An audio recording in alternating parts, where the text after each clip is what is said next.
hello' guys আৰু আজি ভাবিছোঁ মাঘ বিহুৰ কাৰণে পকা লাড়ু বনাম আৰু আপোনালোককো দেখুৱাম মানে পকা লাড়ুটো মই অকলে নবনাওঁ মা আৰু মই মিলি বনাম আৰু আপোনালোককো দেখুৱাম তেতিয়াহ'লে ভিডিঅ'টো চাই থাকিবচোন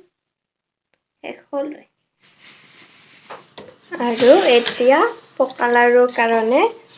গুৰ মিঠাই উতলাই আছোঁ মিঠাইটো ডাঠ হ'ব লাগিব এয়া চাওকচোন গুৰ মিঠাইখিনি একেবাৰে ভক-ভককৈ উতলি আছে মিঠাইখিনি একেবাৰে ডাঠো কৰি পেলাব নালাগে আৰু একেবাৰে পনীয়াও কৰিব নালাগে মিডিয়াম সাইজত ৰাখিলেই হ'ল আৰু এখন ডলাত এয়া ভজা পিঠাগুৰি লৈছোঁ আৰু তাৰ ওপৰত দিছোঁ ভজা তিল আৰু অলপ মুড়িও দিছোঁ মুড়িখিনি ভাঙি দিছোঁ ইয়াৰ লগত অকমান পেকেটৰ গৰম মছলাও দিছোঁ তেতিয়া লাড়ুটো খাবলৈ বেছি সোৱাদ লাগে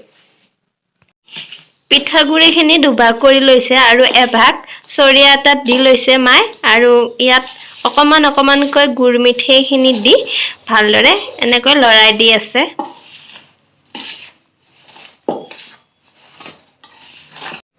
আৰু এয়া হৈ গ'ল পিঠাগুৰি সনা আৰু এতিয়া লাড়ু বনাব ষ্টাৰ্ট কৰোঁ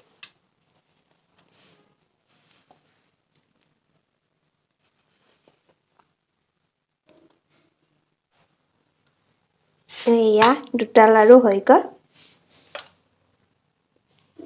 আৰু বাকী কেইটাও এনেকৈ বনাই ল'ম এয়া আমাৰ লাড়ু ৰেডি হৈ গ'ল আৰু এতিয়া মই ইয়াৰ ওপৰত পিঠাগুৰি দি দিছোঁ যেতিয়া লাড়ুকেইটা বগা হ'ব আৰু ধুনীয়া দেখা হ'ব